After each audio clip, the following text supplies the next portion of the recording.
Before we begin, take a moment to like the video and subscribe to the channel. And if you're watching this late at night, let me know where you're from and what time it is where you are. That way, YouTube knows you want more stories just like this, delivered straight into the dark. Now, let's begin. Officer Daniel Mercer had been on the force in Warren County, Ohio for just over 14 years. A respected patrol sergeant, level-headed, by the book, not the kind of man given to superstition or nerves. His beat included the long, wooded stretch of Route 174, where the trees boxed in the road like sentinels and the fog rolled in thick after midnight. In early October 2018, dispatch received a strange 911 call, one that came in with no voice on the line, just breathing, and then a scream. It was traced to an abandoned farmhouse 5 miles outside of town, a place known locally as the Carlo House, left empty since a murder-suicide in the 90s. Dan was the closest unit. He radioed in and headed that way. As he approached the property just past 1:12 a.m., he noticed something odd. The gate was open, but the chain hadn't been cut. It was untied, as if someone knew the code. His headlights swept over the rotting porch. The front door, wide open, no sign of forced entry. Still, Dan was trained for caution. Hand on his flashlight, one on his weapon, he stepped inside and announced himself. "Warren County Sheriff's Department, if someone's inside, make yourself known." Only silence replied, but in his earpiece a soft clicking began. At first he thought it was interference, just radio noise. But the clicking slowly turned into tapping, rhythmic, intentional, like fingernails on a mic. Then a voice came through, female, broken, static-ridden. I'm not dead. He said I'd be safe." Dan froze. No one had touched their mic. He was the only officer on that channel. He tried to respond. "Who is this? Identify yourself." But no one answered, only a rush of white noise so loud it made his head pound. He reached for the volume dial, but before he could turn it, the voice came again, closer this time, clearer. "Please help me, he's here, he knows you're here too." Dan moved to the second floor. Each step creaked, but beneath those creaks was a second pattern, like someone else was stepping with him, one step behind. When he reached the hallway, his flashlight flickered, briefly, just a hiccup. But in that flicker, he saw a figure at the end of the hall. A woman in what looked like a blood-soaked hospital gown. When the light steadied, she was gone. He burst into the room she'd stood in front of, a child's bedroom. Wallpaper peeling, a crib full of dust, and on the floors, a police radio. One of their old models, long retired. He picked it up. Dead, no batteries. Yet Diet was playing a voice on loop. I begged him to stop, he wouldn't stop. Dan dropped it, pulled out his own radio again, tried to call dispatch. Nothing, only static, then a different voice. His own voice. Unit 12 responding, approaching the property now. Gates open. He hadn't said that in over 20 minutes. The radio was repeating his earlier broadcast. Only this time it didn't end the same way. Unit 12 entering the house and he's right in front of me, my God. Then a scream. His scream. Except he hadn't screamed. Dan backed out of the room, flashlight shaking in his hand. He heard a soft humming coming from downstairs, a lullaby. He turned toward the staircase and saw her again. The woman, pale, barefoot. This time she was smiling. He raised his gun, shouted for her to freeze, but she didn't move. She glitched, like a skipping frame. One step, then another, then suddenly just inches away. The flashlight died. Dan doesn't remember how he got outside. The next thing he recalled was waking up in his squad car, engine off, daylight rising. His body cam showed static for over 43 minutes, until the moment he blinked back to consciousness. When backup arrived, they found no one inside.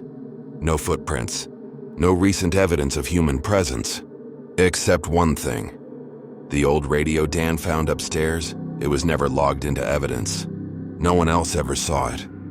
But weeks later, another unit claimed to hear that same female voice on their patrol radio while driving past the Carlo property. Dan took early retirement the following spring. He never gave an official statement, and he never went public. But in a private conversation with a fellow officer, he said this: "The house was empty, but the radio knew what I was going to say before I said it." Officer Lena Torres had only been with the department for 2 years when she was assigned to night shift watch at the old Crestwood Police Substation just outside of Denver, Colorado. The building itself was a holdover from the 1960s, barely functioning AC, yellowed ceiling tiles, rusting bars in the holding area. The newer precinct had already opened across town, but due to renovations and overflow, Crestwood still handled night bookings. Lena didn't mind. She was calm, quiet, dependable. She even liked the silence that came after 2 a.m. But the silence on March 12, 2021 wasn't normal. It was heavy, like something was pressing against the building from the outside in. That night, around 3:18 a.m., a transient woman was brought in by patrol. No ID, no shoes, dirt on her face and hands. She'd been found wandering the edge of Elk Hollow, a nature reserve known for multiple disappearances in the 1990s. She wouldn't speak, wouldn't blink, just stared straight ahead. They placed her in holding cell 3, logged her as Jane Doe, and left her for the morning shift to process. Lena sat behind the plexiglass, sipping coffee and reviewing paperwork, occasionally glancing up at the monitors. Cell 1, empty. Cell 2, sleeping drunk. Cell 3, Jane Doe, still staring at the wall. And then, suddenly, every screen went black. It lasted less than 5 seconds. When the feed returned, Jane Doe was standing in the corner now, facing away from the camera. That was the first moment Lena felt it. The instinctive, primal kind of dread you don't learn in academy training. She buzzed the hallway mic. "Ma'am, please return to the bench." No response. No movement. Just her back pressed into the corner. Then Lena heard it.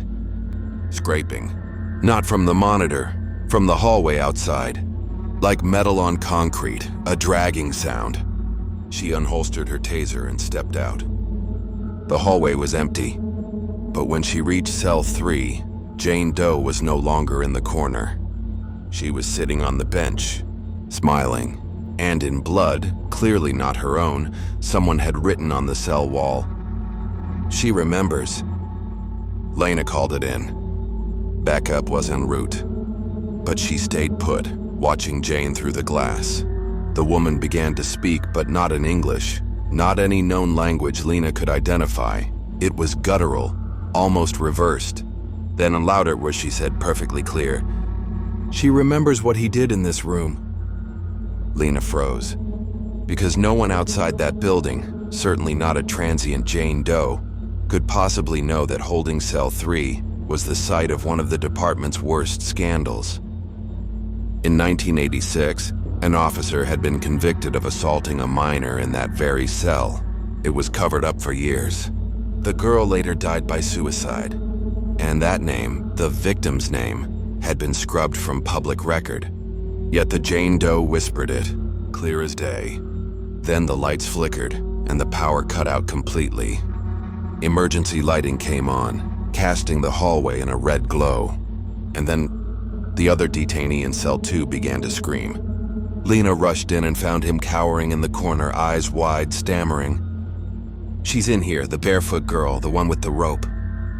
He pointed at the wall, where a child's bloody handprint now smeared across the glass. No one else had entered the cell. When power returned, Jane Doe was gone. Gone. The door hadn't opened. No alarms had tripped, just the metal bench and her clothing, folded neatly on the floor. On the wall, written again in red, "She was never Jane." Security footage corrupted. Every camera in the holding area glitched from 3:18 a.m. to 3:44 a.m. Audio logs were unusable. Every mic captured nothing but high-pitched static, followed by a distorted voice that simply said, "She remembers." Lena requested a transfer 2 weeks later. She now works in the department archives, no longer in field duty, no longer near cells. But sometimes during long overnight shifts, she swears she still hears the click of holding cell doors, even though Crestwood was demolished in 2022. No one ever saw the barefoot woman again, but every year on March 12th, someone leaves a child's handprint on the side of the new precinct's back door. And no camera ever catches who does it. Officer Troy McMillan had been with the Washtenaw County Sheriff's Office in Michigan for nearly 2 decades. Known for his calm under pressure, he trained rookies, handled high-risk calls, and had a reputation for never panicking, even when others did. But there was one call that even he never could explain, one that haunted him more than any foot chase, shootout, or fatality in his career. It started as a routine welfare check. March 28, 2020, a local pastor called in after a woman named Cynthia Gaines, who hadn't been seen at Sunday service or answered calls in over a week. Her neighbors said they hadn't seen her since March 19th. Troy and his partner, Officer Julia Tran, responded. Cynthia lived alone in a small one-story brick house near the edge of a forest reserve. No husband, no kids, mid-50s, kept to herself. They knocked. No answer. The porch light was on, despite it being early afternoon. A package sat untouched on the steps. The car was in the driveway. And then Julia noticed the mail slot was taped shut from the inside. Troy called it in as a possible 1057 and missing person. After getting clearance, they entered the home. The air inside was thick, heavy, still. Not dusty, not rotting. Just wrong. Like something had vacuumed all the motion out of the place. Ms. Gaines, Sheriff's Office. Nothing. They moved through the house slowly, clearing each room. Bedroom empty. Bathroom untouched. Kitchen spotless. Living room tidy but with something strange. A chair was pulled to the center of the rug, facing a blank wall. No TV, no pictures, just a chair and a baby monitor. One of the old analog ones. The kind with the glowing red light and a single static speaker. It was on. Crackling softly, Troy looked confused. Why would someone living alone use a baby monitor? That's when it happened. From the speaker, the cry. Not a baby, not a woman. But something between. Low, wet, desperate. Just one drawn-out, inhuman whimper. Julia stepped back. Troy tapped the monitor, thinking it was interference. But then it spoke again. Help me! It sounded like it was coming from the next room. Both officers raised their weapons and slowly pushed into the hallway. They followed the direction of the sound and found a closet door slightly ajar. Inside, nothing. Just brooms, a winter coat, empty shelves, and a baby monitor transmitter. On the wall, plugged in. Flashing. Troy checked his body cam. Timestamp logged, everything recording. He turned back toward Julia and froze. Her eyes were wide, her face pale. She was staring behind him. He spun. There was no one there. But the chair in the living room, it had been turned 180 degrees. Now facing them. They exited the house, resecured it, and returned to the station. Hours later, they were called back. A neighbor had reported screaming and slamming doors. But this time when they arrived, Cynthia's car was gone. Inside the house, every light was off. The front door, wide open. And on the floor of the living room was the baby monitor receiver, smashed to pieces. They searched the woods behind the house, found nothing. Cynthia Gaines has never been seen again. But that's not where the story ends. Weeks later, Julia, disturbed by what she'd seen, reviewed the body cam footage from Troy's vest. It had recorded the entire event. Entering the house, the monitor speaking, the search, the turned chair, except for one thing. At the 12:39 timestamp, just as Troy turned back toward the hallway, a figure appeared in the frame. A woman, gaunt, soaked in shadow, face barely visible. Standing directly behind him, she never moved. Never blinked. She just stood there for 8 full seconds. Before the footage cut to static, IT was reported. The video was submitted, and then the footage was corrupted. Gone. Even digital forensics couldn't recover it. Internal Affairs called it a glitch. They said the cry from the baby monitor was probably a nearby frequency. The chair. Likely they were mistaken. Troy disagreed. Because when he reviewed his still shots from the body cam's memory cache, frames that survived, there in two of them was the woman. Her face was a blur, but her eyes were perfect, and they were staring directly into the lens. Julia quit the force 4 months later. Troy stayed another year, but refused any solo home calls after sunset. He keeps a copy of the corrupted footage on a locked hard drive. And every March 28th, the date of the call, he says his new patrol radio picks up static at exactly 3:44 p.m., the same time they walked through Cynthia Gaines's door. In the fall of 2016, Deputy Marcus Keller of the Dawson County Sheriff's Office in Georgia received one of the strangest emergency calls of his career, and it came from deep inside the Appalachian forest. A man had dialed 911 from a disposable cell phone. He was whispering, panicked, said he was being followed in the woods. No ID, no GPS coordinates. Just the sound of leaves crunching and branches snapping behind him. All he gave was this: "There's something in the trees, it's not a person." And then, the call dropped. Marcus and 2 other deputies were dispatched to a remote forest access road off Route 53. It was nearly midnight. Cold. No moon.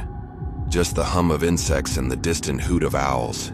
They drove until the path ended, then continued on foot, following the only lead they had, the sound of what might have been a distant voice calling out. "Help! I'm over here." They split up. Marcus went southeast, cutting through overgrown brush and half-fallen trees. He was wearing a body cam and radioed in every few minutes. At 12:43 a.m., he said something odd. Hearing movement about 50 yards ahead. Feels like whispering. Wind, maybe? Dispatch replied, "No wind in your sector, Marcus, you okay?" He paused, then said, "It just repeated me." His team regrouped, but no one found the man. No tracks, no trace. They called off the search after 3 hours. But the next day, another 911 call came in. Same voice, same panic. "You left me. I see lights, but they never come closer. It knows my name now." This time, he gave them something different. "I'm near a cabin with green shutters. The door's open. There's blood on the floor. Please hurry." Dawson County Search and Rescue launched a broader sweep, this time with dogs and drones. 3 hours in, one of the drones spotted a dilapidated structure deep in the woods. It had green shutters, and the front door was wide open. Marcus and a deputy named Halliday were sent in on foot to investigate. When they arrived, the air felt wrong, thick and quiet like the forest itself was holding its breath. Inside the cabin, they found no blood, no man, no signs of life. But there was something else.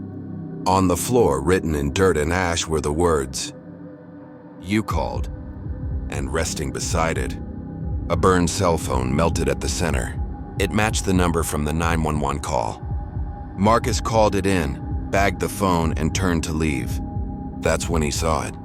Outside the window, about 40 yards out, a tall figure stood between 2 trees.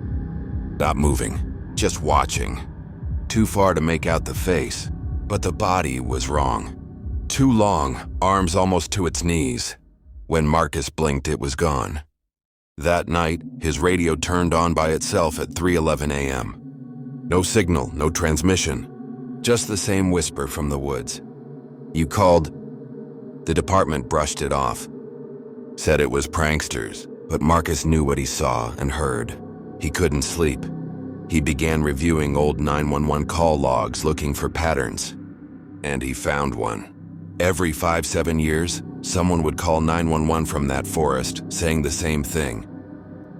"It's in the trees. It followed me from the cabin. It knows my name." Some of the calls dated back to 1992, when cell phones barely existed. One was from a hiker who vanished days later, another from a ranger who turned up dead, frozen in a creek with no visible injuries. Marcus submitted the data to state authorities. It was flagged, then quietly buried. He was told to drop the matter. But 3 months later, Marcus went missing himself. He was last seen taking a solo patrol near the edge of that same forest road. His cruiser was found abandoned, engine still warm, body cam on the passenger seat. The footage, only 37 seconds long. It showed Marcus walking into the tree line. Then it glitched, flashed white, and cut to static. The last audio on the file was a whisper. "You called, and now you're here." To this day, Marcus Keller has never been found. And every fall without fail, Dawson County Dispatch gets one anonymous call from the forest line. Sometimes it's a whisper. Sometimes it's heavy breathing. Sometimes it's Marcus's voice. Detective Harold Finch had been with the Richland Police Department in Washington State for over 22 years. His specialty was missing persons, and he was good at it. Analytical, methodical. He believed in evidence, timelines, motive. Never ghosts. Never curses. Until the Holloway case. In April 2019, a frantic woman named Beth Holloway reported her 9-year-old daughter, Samantha, missing. She had disappeared from her own bedroom sometime during the night. The window was locked. No signs of forced entry. No fingerprints. No surveillance footage. And no ransom note. It was as if she had simply vanished. Harold was assigned the case. He interviewed neighbors, checked traffic cams, cross-referenced known offenders. Nothing. A week later, Beth called the station, sobbing, said something was wrong in the house. Samantha's room had changed. She swore she hadn't touched anything, but the wallpaper had peeled away on one wall, revealing something drawn underneath it. A child's sketch in red crayon. It showed 3 figures: a tall man with no eyes, a small girl, and a hole in the floor. There had never been any drawings on the wall before. Harold visited the house himself. He saw the sketch. It looked old, like it had been there long before the wallpaper was installed. But what truly disturbed him was the detail. The small girl wasn't just a stick figure. She had the exact same hair and pajamas Samantha had been wearing the night she vanished. The wall was tested. The crayon had trace-lead content, the kind used in crayons banned decades ago. So how had Samantha drawn it? Or worse, who else had? Harold began digging. Old property records. Historical surveys. What he discovered rattled even his hardened skepticism. In 1983, the house had belonged to a man named Victor Lannard, a night watchman with a long history of mental illness. His daughter, Amelia, vanished at the age of 10. Same room. Same window. Same locked door. Victor was arrested but never charged, due to lack of evidence. He hung himself in that room 3 months later. When investigators entered the room, they found one chilling detail: a red crayon broken in half wedged into the floorboards. Harold returned to the Holloway house at night, alone. Something about the room kept gnawing at him. He sat on the floor near the sketch, recorded audio, took EMF readings, despite not believing in that kind of thing. For hours, nothing happened. Until 3:07 a.m., his audio recorder picked up breathing, not his own. Then a faint whisper. "He's behind the wall." Harold turned. Nothing. He scanned the wall with thermal imaging and found a cold spot, roughly the size of a crawl space. The floor was hollow, a hidden compartment. With the mother's permission, he had the floorboards professionally removed. What they found beneath them made national news. A small wooden chamber. Inside, the skeletal remains of a young girl, not Samantha, but a girl roughly her age, estimated to have died in the early 80s. They also found a child's dress, deteriorated but preserved enough to show the name Amelia stitched inside. And next to her, a red crayon, still intact, but no trace of Samantha. Harold expanded the search. New cadaver dogs were brought in. Nothing. 2 weeks later, Beth Holloway awoke to find a new sketch on her wall. No peeling wallpaper this time. It was just there, drawn overnight. Crayon again, same shade of red.